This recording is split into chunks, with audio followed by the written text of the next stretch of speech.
Hi, hello, welcome or welcome back. It is somehow September, which means it's time to wrap up August reading. And if you are someone who hangs out here a lot, you might be like, wait, we never heard about July. Yeah, you didn't. And you probably won't because it's come and gone now. And I read some things, it's been a summer slump of sorts. So yeah, we'll just let the past be the past, except for the more recent past of August, which we'll talk about right now.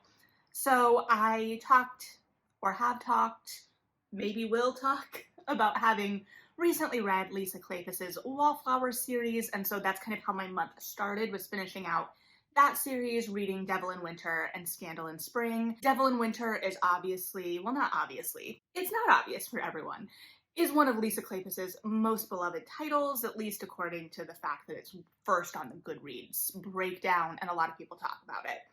It is kind of like that quintessential reformed rake story, and as the Wallflowers series says on the tin, they all feature wallflowers, but Evie is kind of the most wallflowerish in how we as readers tend to think of wallflowers, that kind of shy woman on the sidelines. And I personally love getting to see those women come into their own and see their strength and how they play off of their partner in these narratives, and that was no exception here.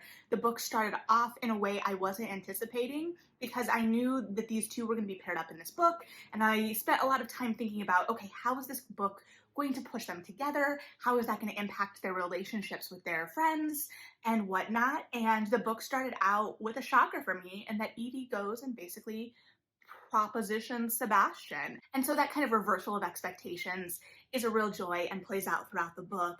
And then the plot line in it is also a little over the top in a way that I enjoy.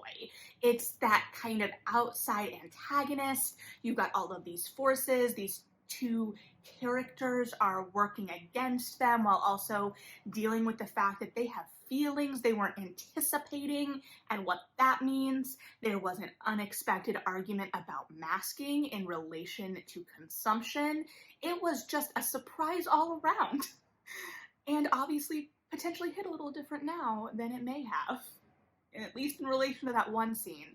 So it also is set in a gambling hell, which is one of my favorite settings I learned thanks to Sarah McLean. So anyway, a delight. I really enjoyed the series. I then obviously finished it up with Daisy, which was also kind of a surprise and a delight. I wasn't sure what I was going to think about her book, but I really liked her hero, even if the pairing of it, the fact that her hero didn't show up until that book when all the other books felt really tightly plotted and like prepared and hinted at.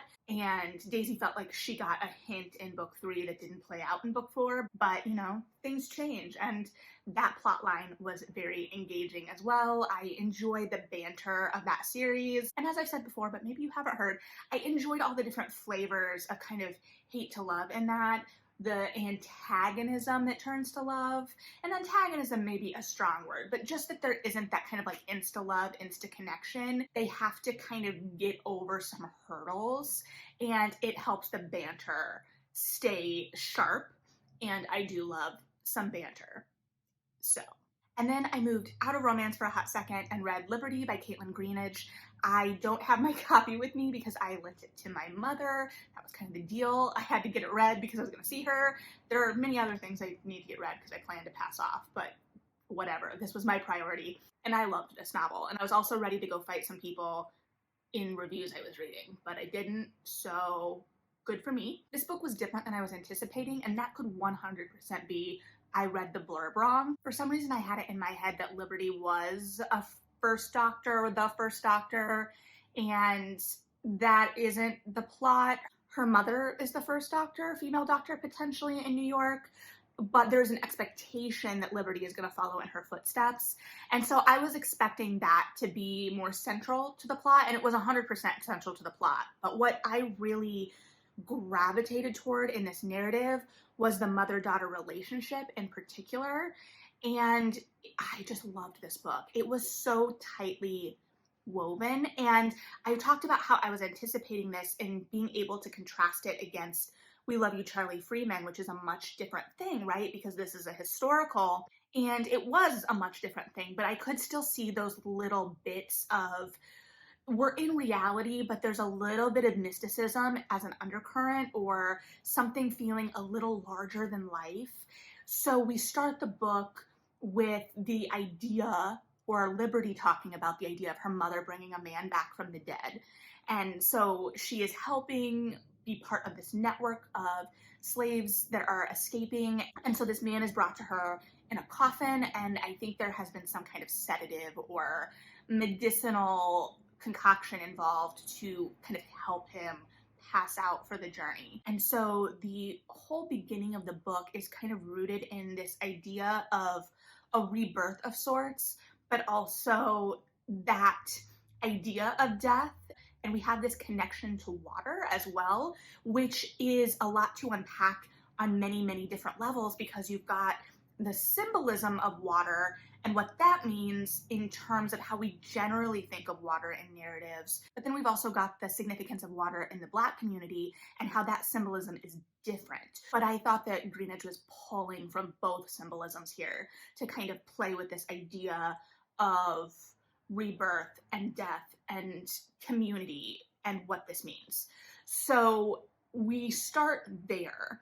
And then Liberty goes to college and she expands her community a little bit. She meets these two young women that she's really drawn to, and then ends up ending her medical studies, goes back home, gets married, which we know from the blurb. And I actually thought that was going to show up much earlier in the narrative. So it came a lot later than I thought, which is part of how the narrative differed from my expectations. And we could have a whole conversation on how blurbs can kind of shape our expectations of what we're going to read. That's a legitimate conversation to be having. So we move into that relationship, and I don't want to spoil kind of like where it's going or what happens, but when I say that this is a very tight novel, I felt this symbolism came full circle at the end, and in a way where I was so engaged with the story being told that I got to the end and the symbolism kind of slapped me across the face, right? Like, I wasn't necessarily thinking about the symbolism at the beginning beyond the obvious,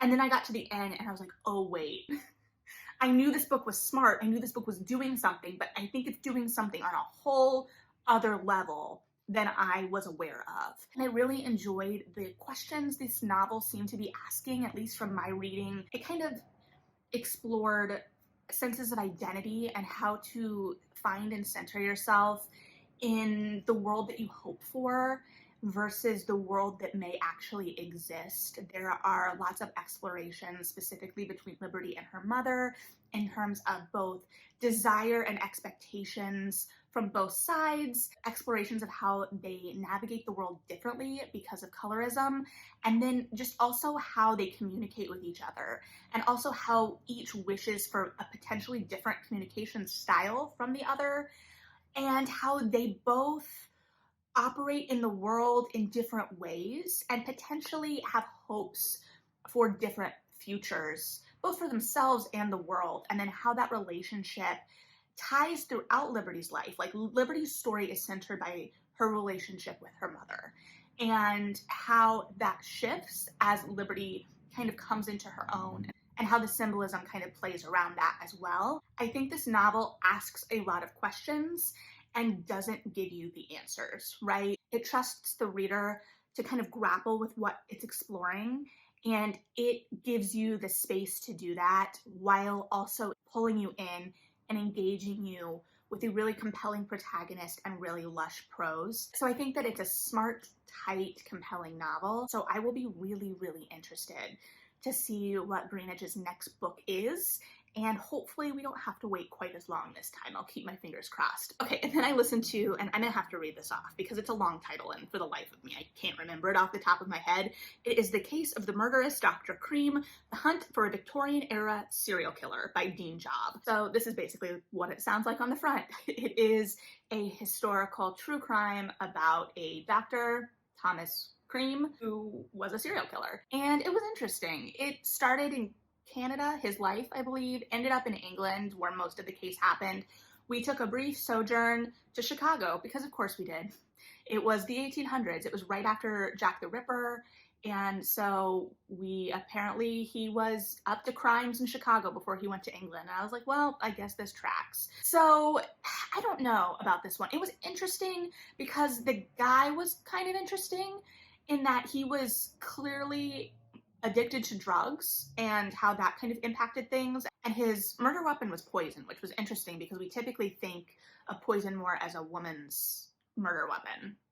And that could just be cultural perception and my own perceptions. That could be, I don't know. But I'm not sure about this one 100%. It was interesting and it was creepy. In a lot of ways, it was like a long form podcast that you can count as a read, which is great. And I do enjoy the kind of distance of the historical true crime because in many ways it feels less voyeuristic.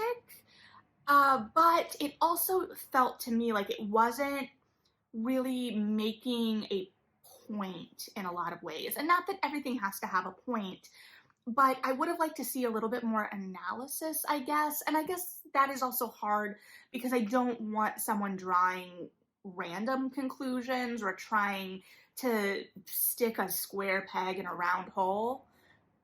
Go with it, I don't know. But it just felt like there was like an extra step missing somewhere. I'm not sure. But it also got me back into a swing of audiobooks because I was not able to focus on anything for a long time. And I kind of flew through this. I started it while making dinner one night and like ended up just continuing to listen. So by the test of keeping my attention, it definitely passed. Like, I think it's definitely worth a listen if you're interested in true crime. But I just wanted it to take one further step, but I can't articulate what that step would be. So I don't know. And then I swung around back to, great segue, I'm sure. I swung around back to The Wallflowers because why not go from murder to romance? And I read the new Lisa Kleypas, which is Devil in Disguise, which is a Ravenel's Wallflowers mashup. I read it because it was the new Lisa Kleypas, and I've been reading the Ravenels since they started. So it was just luck and happenstance that helped me in this go round. And I hadn't read The Wallflowers for some of the other books that featured some characters connected to Wallflowers. So I may need to go back and read some of those to get the full swath. This book was interesting. I enjoyed it because I always enjoy Kleypas, but I don't think it was my favorite. Its central romance was very insta-lovey, and then we kind of had to pull back from that and flesh out the relationship, but I don't know if we fully fleshed it out. And then the Wallflowers, when they were on page, were super exciting and super compelling, and I loved them. But they also overshadowed the main couple a little bit. So I don't know, I enjoyed it. I thought it was fun, and it did have that great outside antagonist, but it wasn't my favorite of the series. But then again, it's been a really long series, and so the bar is high. The bar is high. And then I listened to Crying in H Mart by Michelle Zauner, which was my book club, well, one of my book club's picks this month. If that's grammatically incorrect, we're just going to go with it. This book has been getting a lot of buzz, and it's well-deserved. It is a memoir that is exploring Michelle's relationship with her mother, but most closely exploring kind of how she dealt with her mother's passing. And it also took us as readers through some of her mother's sickness as well. So it was a very intimate, raw narrative, and it was so touching. It was one of those things where you're in bed, or I was in bed listening to it, and all of a sudden I was just crying. And I apparently, according to my book club, was not alone in this. There were these moments that just kind of cut to this emotional truth and just were devastating. And so I'm sure that this book was extremely cathartic to write, but I also can't imagine kind of mining those moments and those emotions and living in that for the length of the writing process. I don't know. And then it was kind of connected throughout by food and how food played a role in Michelle's relationship with her mother and what it reminded her of in terms of her mother, and how food played into a lot of these moments, both when her mother was sick and after and before, and how food changed throughout. So it was a really interesting way to explore these things, and it was very emotionally vulnerable. I don't know, it was so good, but also so different from what I was expecting somehow. I don't know that I was aware of how grounded in grief this was. I had thought about getting this book for my brother because he loves Japanese breakfast.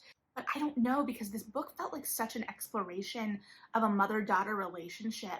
And not that I don't think that he is incapable of reading that, or that that wouldn't be interesting to him as a man, but it felt so intimate in a way. And there are moments where I was reading it, and my relationship with my mother, I don't think is anything necessarily like Michelle's relationship with her mother. And yet, there are moments that feel very true. And it just, I don't know. And then I went from like sad and deep and a little philosophical in some ways back to romance. Not that romance can't also be sad and deep and a little philosophical in some ways. There is room to explore all the emotions. But I logged into Hoopla, which is one of the Chicago Public Library apps, if you don't know what Hoopla is. So I listened to Teach Me in the There's Something About Marysburg series and Olivia Dade's backlist. She wrote, spoiler alert, I'm eagerly anticipating all the feels. And I saw this book, I think with new covers, maybe? Or this was, I don't know. But this follows two teachers in their 40s. They're both divorced, one more recently than the other. And they are having to share a classroom for part of the day based on higher up shenanigans. And so I really enjoyed this one. I enjoyed the emotional maturity of both protagonists. That's not to say both don't have their hang-ups and their kind of need to get over some things, but they're also better at kind of acknowledging the other might just not be in the same place. And while that's devastating and they still love each other, that they may not be at the right moment. I don't know. It also was set in a school. I grew up in a school around educators. So in many ways, it felt like getting like the good school gossip, because you have these two teachers that are falling in love because, I mean, like they work together. Like that's not unheard of. That's not unheard of. My parents fell in love working at the school together. I know many people that were couples at the school that I went to and grew up in. That was not a suspension of disbelief for me at all. But I 100% bet that there were other teachers in this school that were watching this all play out and had thoughts. So yeah, it was the best of romance and work gossip all in one. Okay, and then I read How to Survive a Scandal by Samara Parrish, which I talked about as my first mass market max read. And this was very interesting. This is a new to me romance author. I think this may be a romance debut. So it deals with a couple that are found in a compromising position very quickly and have to get married. And neither of them were expecting this or want this. Amelia, our heroine, is the diamond of the season. She is the queen bee of the ballroom. She has been engaged to this duke basically since she was a child, and he just keeps not committing. And then she's caught in a cabin with Benedict after he has rescued her from a broken down carriage, and she is in danger because it is so cold and there's stuff going on there. So Benedict is of the working class. He has a company building train engines. We find out a little bit more about his history, but marriage to him is a big change in Amelia's expectations. And Benedict also harbors an extreme dislike of the gentry, both based on his history and the circumstances of his home, the way the gentry in his area behave to their communities. So when we say like hate to love, this is not just banter, this is a lot of actual animosity to love. And the narrative is a little heavier in a lot of ways. I liked it, but also I felt like the characters had to overcome so much that the ending, I just don't know.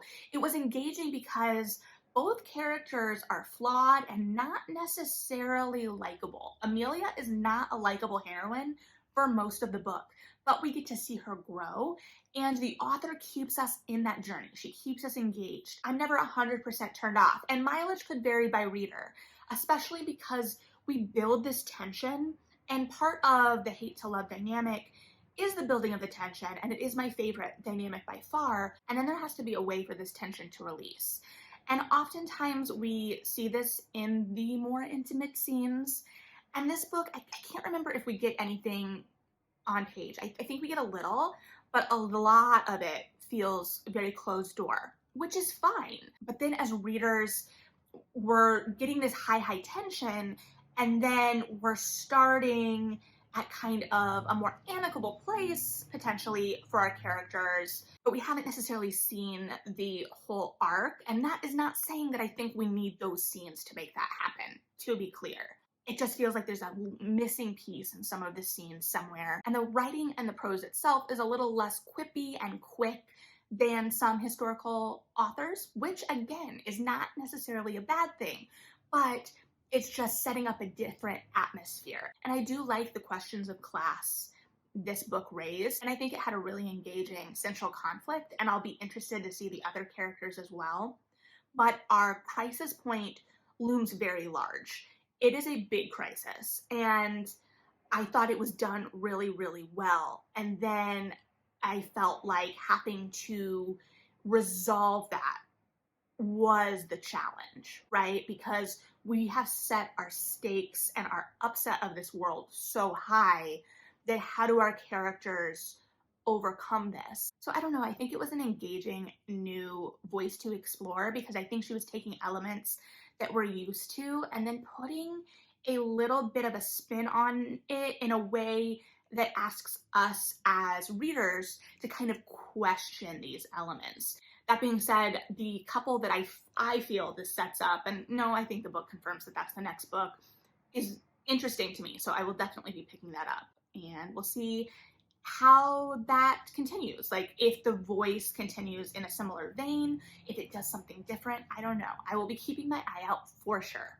And then I read Velvet Was the Night by Silvia Moreno Garcia. This is her newest release. It is a noir set in Mexico in the 70s, early 70s. So we've got that kind of counterculture aspect. We've got espionage. We've got unlikable or interesting main characters at the heart of this that are put in some interesting circumstances, and it's connected throughout by music, which helps provide a little bit of a cinematic flair while also propelling the narrative a little bit more in the moments where the plot is a little bit more stagnant for plot reasons, not that the prose languishes anywhere, because it is a tight novel and there is an atmosphere to everything that I think the prose helps create, both with the use of music and then contrasting that with these stiller moments that feel a little bit heavier. And then the atmosphere of the larger world feels a little hazy, a little humid, a little heavy. Moreno Garcia is doing that thing that she does that I really love, and playing with these genres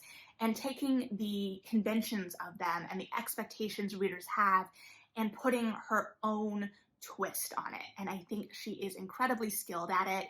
And even though I personally don't know noir super well, I could appreciate that that was at play. While it may not be my favorite of hers, that is more personal preference. As I said, I don't know noir super well. I don't gravitate toward it. So that being said, I picked this up because it was the author, not necessarily because it was a noir, and some of her other books play a little bit more in genres that I am drawn to. So neither here nor there. Really compelling read. Encourage you to read it. And then, okay, finishing up quickly because I have a brunch reservation I need to get to. I read the next two Bridgerton books. Well, next from what, Melody? Good question. My book club is reading through Bridgerton, so we did An Offer from a Gentleman, Benedict's book, which I will have further thoughts coming soon on, and then Romancing Mr. Bridgerton, Colin's book, which I know I just reread in December, but I was leading the discussion on this one, so clearly I needed to revisit, and I checked it out from the library so I could finally read the second epilogue, which was worth it. And I will surely have more thoughts coming on that as well.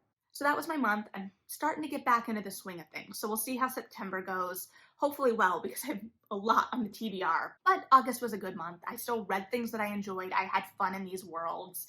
It was a good time. So what did you read in August? What were you enjoying? Did you read anything that I read and have thoughts about it? Share below. Let me know. Like, subscribe, don't, I don't know. That's your choice to make. But I appreciate you, especially if you've made it this far. Thanks for hanging out. Read something good, and yeah, bye.